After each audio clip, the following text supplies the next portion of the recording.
दोस्तों मेरा नाम रोहित और स्वागत है आपको अपने यूट्यूब चैनल बेसिक सेंटर में। तो आज हम बताने वाला हूँ बीबीओ सेमेस्टर 3 जनरल सोशोलॉजी।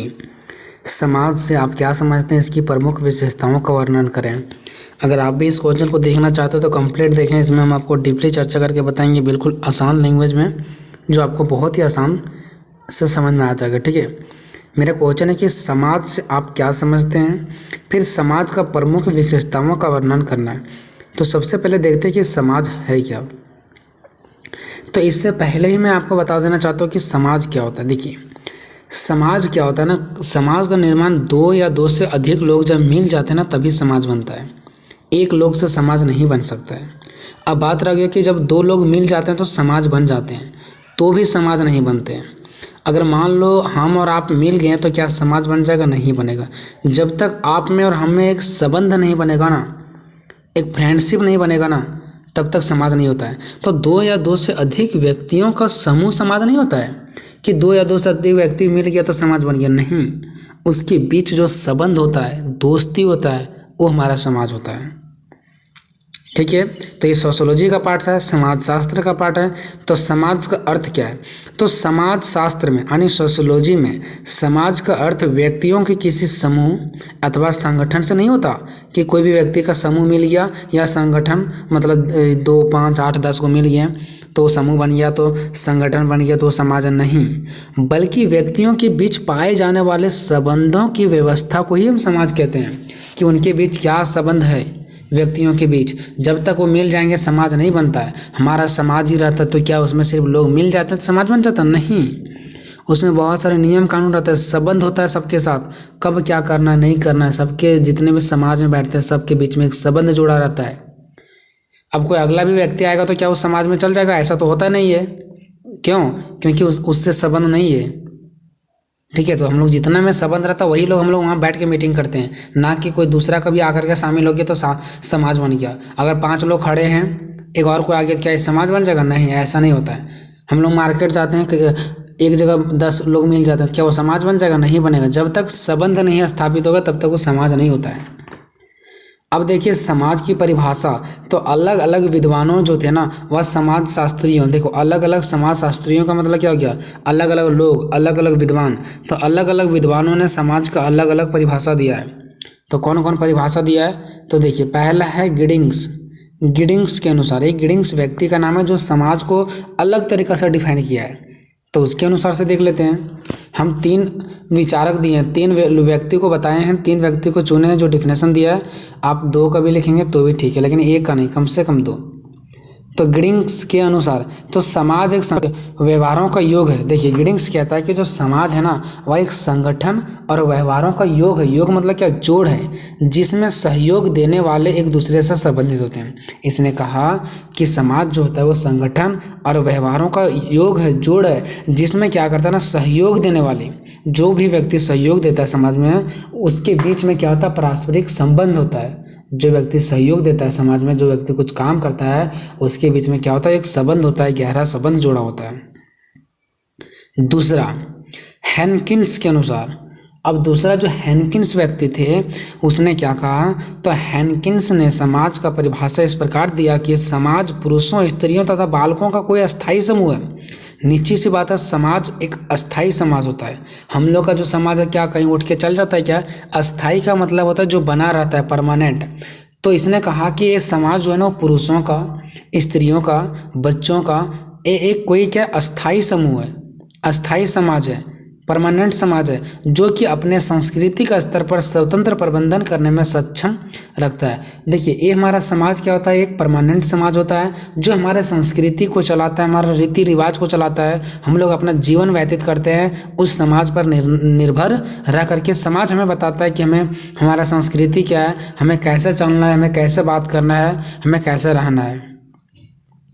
तीसरा, राइट के अनुसार यह व्यक्तियों का एक समूह नहीं है। राइट ने देखो क्या कह दिया सो कि जो समाज है वह एक व्यक्तियों का समूह नहीं है।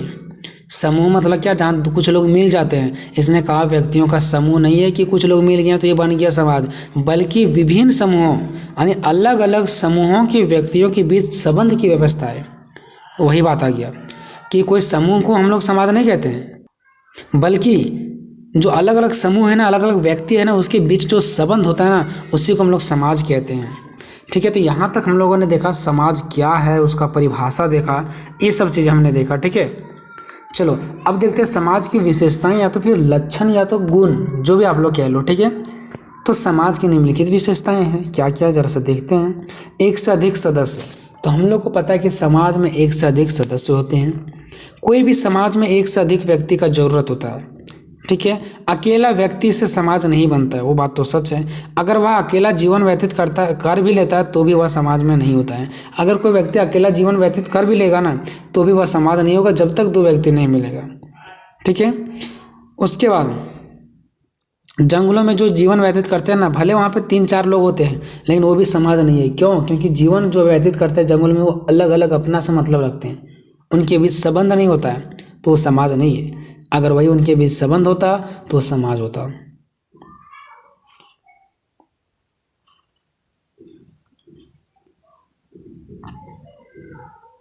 दूसरा, समाज में समानता और असमानता। समानता मतलब सभी को समान अधिकार, और असमानता मतलब सबको समान अधिकार नहीं। तो समाज में समानता और असमानता दोनों ही देखने को मिलता है। ये दोनों समाज के लिए महत्वपूर्ण होते हैं। देखो, समाज में समानता भी होना बहुत ज़रूरी है और असमानता होना भी बहुत ज़रूरी है। दोनों एक समाज में अपना अपना महत्व है, दोनों का समाज में यह है अपना अपना महत्व है। ऐसा कोई भी आज तक समाज नहीं है जिसमें सिर्फ समानता ही पाई जाए या सिर्फ असमानता ही पाई जाए, बल्कि दोनों ही रहना बहुत ही ज़रूरी होता है, और दोनों का कार्य भी अलग अलग है। अब देखते हैं समानता का क्या कार्य है और असमानता का क्या कार्य है। समानता जब होगा तब तक उनका संबंध एक दूसरे से जुड़ेगा नहीं। निश्चित सी बात है कि एक दूसरे से अगर जोड़ना है, एक दूसरे का रिलेशन बनाना है, तो तभी एक दूसरे से दोस्ती होगा जब हमारे दोनों के बीच संबंध समानता का अधिकार हो, समान अधिकार हो उन लोगों को। और ऐसे स्थिति में समाज का निर्माण भी हो सकता है, बहुत ही अच्छे से समाज का निर्माण होता है। बट असमानता की अगर बात करें तो समाज में समानता के साथ साथ भिन्नता भी पाई जाती है, मतलब असमानता भी पाई जाती है। बहुत ही से ऐसी स्थितियां आती है जिसमें समाज में भिन्नता देखा जाता है। बहुत सारे समाज में ऐसा चीज़ें देखने को मिलेगा, जो वो कुछ बोलेगा, ये कुछ बोलेगा, मतलब असमानता देखने को मिलता है। ठीक है, समाज में बहुत सारा ऐसा आपको देखने को मिलेगा जो असमानताओं को सिंबल करता है, असमानता को दिखाता है, लड़ाई झगड़ा। ठीक है, अब तीसरा देखते हैं, समाज में सहयोग और संघर्ष। समाज में ऐसे भी व्यक्ति होते हैं जो कुछ लोग सहयोग करते हैं, तो कुछ लोग ऐसे होते हैं जो संघर्ष करवा देते हैं, लड़ाई झगड़ा करवा देते हैं। तो समाज में 2 प्रकार का शक्तियाँ होती है। पहला सहयोग शक्ति होता है, दूसरा सहयोग संघर्ष शक्ति। मतलब पहला ऐसा व्यक्ति होता है जिसके पास सहयोग करने की शक्ति होती है, तो दूसरा ऐसे व्यक्ति होते हैं जिसको संघर्ष करने की शक्ति होता है। अब देखते हैं सहयोग। प्रत्येक कार्य या उद्देश्य में सफलता का आधार सहयोग से ही होता है। अगर कोई भी सफलता पाना है तो सहयोग के बिना नहीं होगा। हर लक्ष्य को प्राप्त करने के लिए सहयोग ही चाहिए, सहयोग का ही जरूरत होता है। किसी भी कार्य का कितना विकास होगा इसका निर्णय सहयोग ही करता है। अगर कोई भी चीज़ में सहयोग करेंगे तो काम वो डेफिनेटली आगे बढ़ेगा, अगर नहीं सहयोग करेंगे तो काम आगे नहीं बढ़ेगा।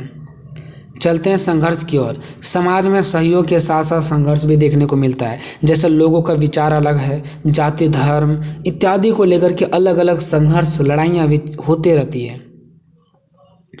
चलते हैं नेक्स्ट क्वेश्चन चौथा की ओर। हम चौथा को यहाँ पे एक्सप्लेन नहीं किए हैं, आपको एक्सप्लेन कर लेना है। ठीक है, जगह नहीं था, मैंने नहीं लिखा। चौथा पॉइंट आपको देखिए, यहाँ पे आप लोगों ने कैसे किया। तीसरा में समाज में सहयोग या संघर्ष, फिर इसका डिफिनेशन नीचे लिख दिया, समाज में 2 प्रकार का शक्ति होती है। वैसे ही चौथा में आपको हेडिंग में लिखना है समाज सदैव परिवर्तनशील होता है, और नीचे लिखना है कि समाज चाहे वो कैसा भी समाज हो हमेशा परिवर्तनशील होता है। क्यों? क्योंकि समाज में आज जो नियम कानून हो सकता है कल बदल भी जाएगा, क्योंकि दिन प्रतिदिन लोगों का विचार भी बदलते जाता है, समय और स्थिति के अनुसार से लोगों का रहन सहन भी बदलता है। तो इस सिचुएशन में समाज भी क्या होते रहता है, हमेशा बदलते रहता है। 5वां, समाज अमूर्त है। अमूर्त का मतलब होता है जिसे ना छुआ जा सके ना महसूस किया जा सके। तो समाज भी एक ऐसा ही होता है, अमूर्त की जैसा होता है, जिसे ना तो हम छू सकते हैं और ना ही इसे हम महसूस कर सकते हैं। ठीक है, ना ही इसे हम छू सकते हैं, यानी ना ही स्पर्श कर सकते हैं, ना ही हम इसे महसूस कर सकते हैं। ठीक है,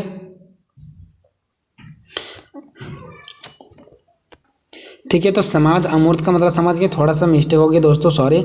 समाज अमूर्त का मतलब होता है कि समाज अमूर्त मतलब हो गया कि जिसे हम क्या कर सकते हैं, ना तो छू सकते हैं ना तो देख सकते हैं, इसको बोलते हैं अमूर्त। ठीक है। तो समाज भी एक ऐसा ही है अमूर्त की जैसा, जिसे ना हम देख सकते हैं और ना ही छू सकते हैं, बस महसूस कर सकते हैं। ठीक है, तो ध्यान रखना, जिसे ना हम देख सकते हैं ना छू सकते हैं, बस महसूस कर सकते हैं। छठा, समाज निरंतर बना रहता है। समाज बना रहता है, जैसे देखो कैसे समझते हैं समाज बना रहेगा। सो जैसे मान लो आज हम समाज में रह रहे हैं, समाज का नियम कानून को फॉलो कर रहे हैं, समाज में बैठक होता है तो बैठते हैं। ठीक है, अब क्या ये हमारे बच्चे आएंगे तो नहीं बैठेंगे क्या हमारे मर जाने के बाद या तो फिर हमारे चल जाने के बाद क्या और भी कोई ऐसा नहीं होगा जो समाज को बनाए रखेगा?